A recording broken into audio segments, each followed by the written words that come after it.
Can you tell which one of these bulbs is healthy and which one is dead? Have you ever wanted to grow your own caladiums from bulbs? I'm going to show you how to do exactly that step by step. I'll show you how to tell if your bulbs are worth planting or if they might potentially be dead, how to de-eye them or not depending on the look that you're going for, and some basic care instructions for once they do start to grow.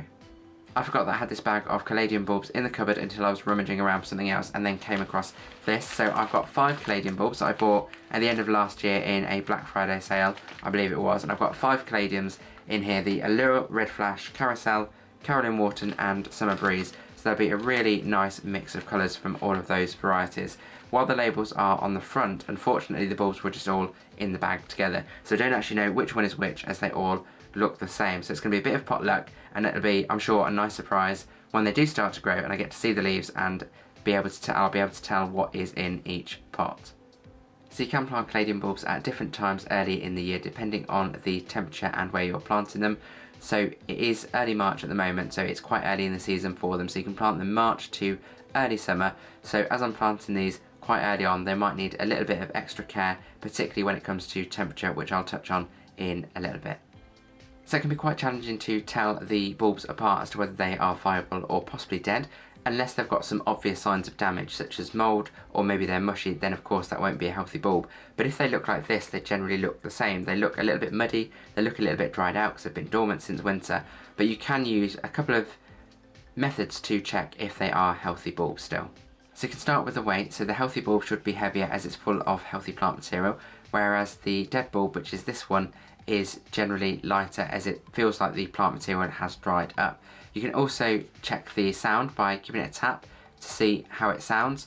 So the dead bulb generally sounds a bit hollower as it's just a husk, whereas the healthy bulb has a much firmer sound because that is denser. You can also give them a squeeze for that same reason. So this one's dense, doesn't really give way, it's very firm, and this one, if I give that a squeeze near the camera, you can see that's giving way quite a bit and cracking there. So that is just an empty shell of what used to be a bulb. So use those tips on any bulbs that you might have saved from the previous year just to check are they viable, or if you're shopping for bulbs, again, just to make sure that you're getting healthy bulbs for your money. So out of the 5 bulbs, I've got 3 healthy bulbs following those checks, good weight, good density, and there's some little shoots coming off these as well, so that's always a good sign too. Whereas these ones, I've got 2 dead ones, the one that I've already shown you, and this one which just started falling apart when I took it out of the bag, so I don't hold out much hope for this one. This one does still have a little potential with the secondary corms, but we should definitely have, with the right care, 3 varieties of Caladium grow for us this year. So before you plant your bulbs, you want to decide if you're going to de-eye them or not, and that is just a process you can use to influence how the plant will look when it grows. Do you want a fuller plant but with smaller leaves, just lots more of them, or do you want a larger plant with larger leaves but actually fewer leaves? So if you have a smaller bulb, it might be worth de-eyeing the plant, as that will then give you lots more leaves so you can actually fill the pot up. If you have a larger bulb, you might want to leave it as it is and stick with the larger leaves that you'll get, as this should naturally have more growth points anyway to help fill the pot, but it's really up to you and what aesthetic that you're going for.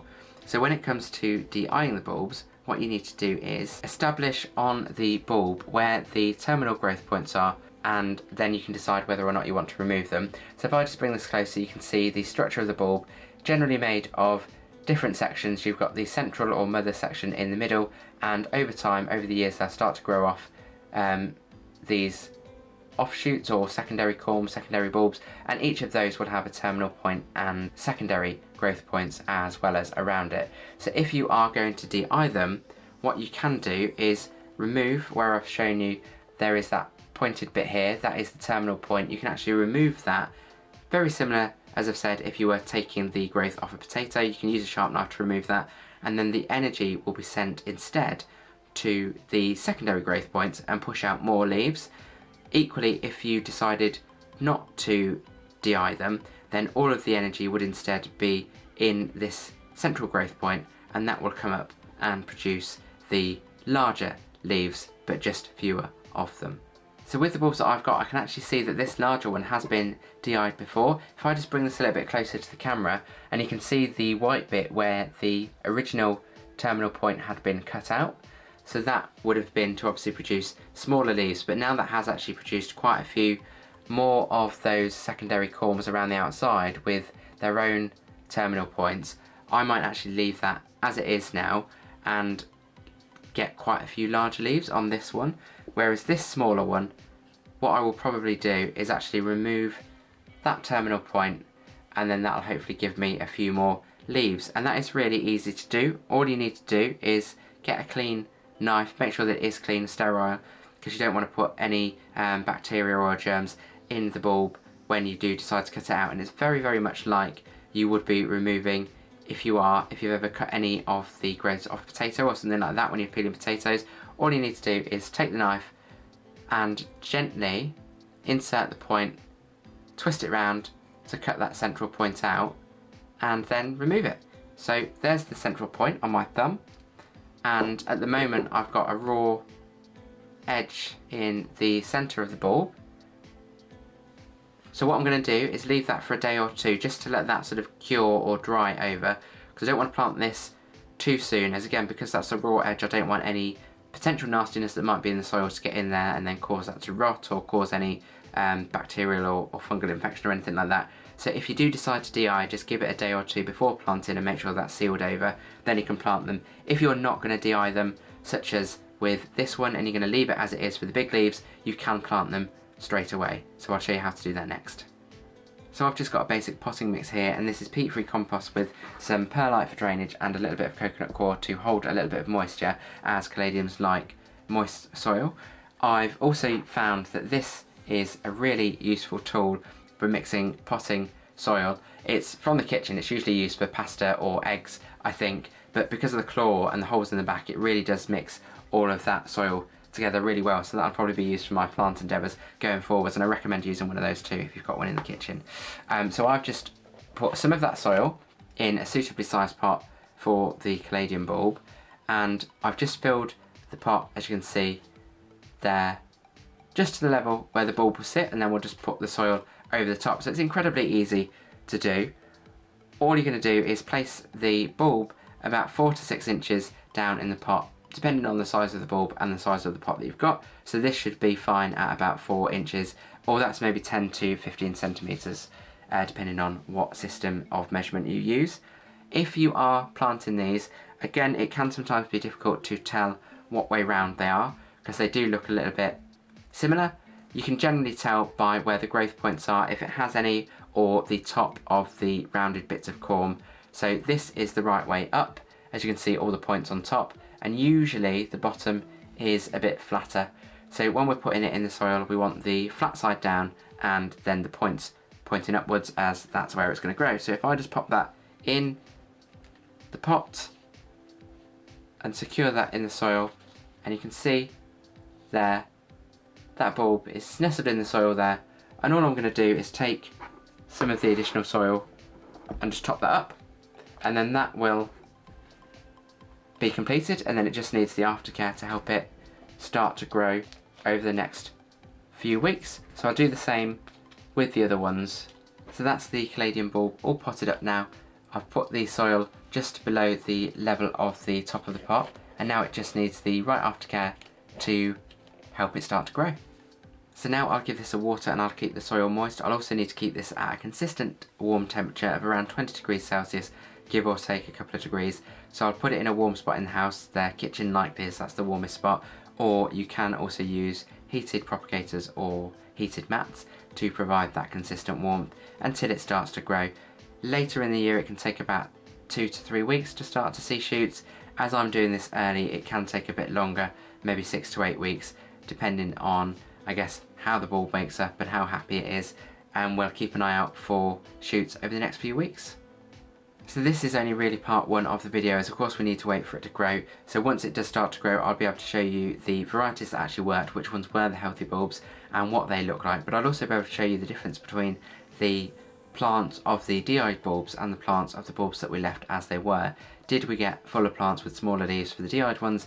Did we get larger leaves for the bulbs that I left as they were? Subscribe for the notification for when that video is out. It might be sort of 12 to 18 weeks depending on how fast these grow and when they are large enough to see that difference. But you'll also get notified of any future videos, usually on a weekly basis, always on plant related topics, if you are interested in seeing more. So when it develops leaves, you can start to treat it like you would a usual houseplant. So Caladiums like moist soil, so water it regularly and keep the soil moist. You can let the top of the soil dry between waterings, but never let it dry out completely, and also never let it sit water soaked, as that can actually cause the bulb or corm to rot. So get that balance right with the moist soil. And they do also like high humidity, so if you have a humidifier, that would be great, or put them amongst other plants to have that localised higher humidity. So when it comes to lighting, you might think as they're colourful plants they actually need bright light. However, the leaves are very delicate and can become scorched with direct light. So they do actually prefer a sort of mixed shady position. So if you can find a spot with indirect light, or maybe mixed in amongst other houseplants, so the light that they get is filtered, and then you know that they'll be getting the light that they need, but the leaves will also be protected from any scorching. As they are foliage heavy plants and produce a lot of new leaves throughout the season, they will benefit from a general purpose fertilizer. You can do this maybe every few weeks or every month, mixed in with your watering schedule. So Caladiums like warmer temperatures, as I've already said, especially when they are starting to grow. We've said 20 degrees, give or take a couple of degrees. You can drop that a little bit further when they are established, maybe 15 to 18 degrees. But generally that should be okay within the home. If they're indoors, as with any houseplants, it should be a suitable temperature for them. Unless you have a particularly cold home or any cold spots, just make sure that the Caladiums are in a warmer part of your home. Don't worry too much about leaves dying back. As I said, it produces a lot of new leaves during the growing season, so they will soon be replaced. It might just be that it's getting rid of some of its older leaves to make room, as is just a natural part of a plant's life cycle. You'll find that with many other houseplants too. Also, if you forget to water them, the leaves start to wilt and show you that it needs water. So if you give it some water, they should start to recover. Sometimes a few won't recover as well as the others. So just like those, or if you've got any dead leaves, you might want to trim them back, cut them back at the base of the plant or to the soil level, and then the plant can redivert its energy into keeping its existing leaves healthy and producing those new leaves. So when it comes to the end of the year, late autumn to winter, you will notice that the leaves start to die back in greater numbers. Again, don't worry about this. This is just a natural part of the plant's life cycle. The bulb is preparing to go into dormancy, so all of the foliage should go. If it doesn't, you might need to give it a hand when it comes to the end of the year and prepare the bulb for dormancy over the winter period, and then you can bring it back in the spring. I have done a different video on this, all about plant care over winter, specifically for Caladiums, how you can prepare the bulb and keep it safe, and then bring it back as a stronger and healthier plant in the new year. So I'll link that at the end if you are learning about Caladiums today and you want to watch that next. So I hope you found that video interesting in seeing how to plant Caladium bulbs, how to test if your bulbs are healthy or not, and also how to de-eye them if you choose to do so. Remember to subscribe to see the results of these planted ones, what varieties we get, and also the results of the de-eying. Will we get fuller plants or larger leaves, depending on which method we used for which bulb. If you have any questions, put them in the comments below and I'll respond to everyone. And as always, thank you for watching Grow Your Wellbeing.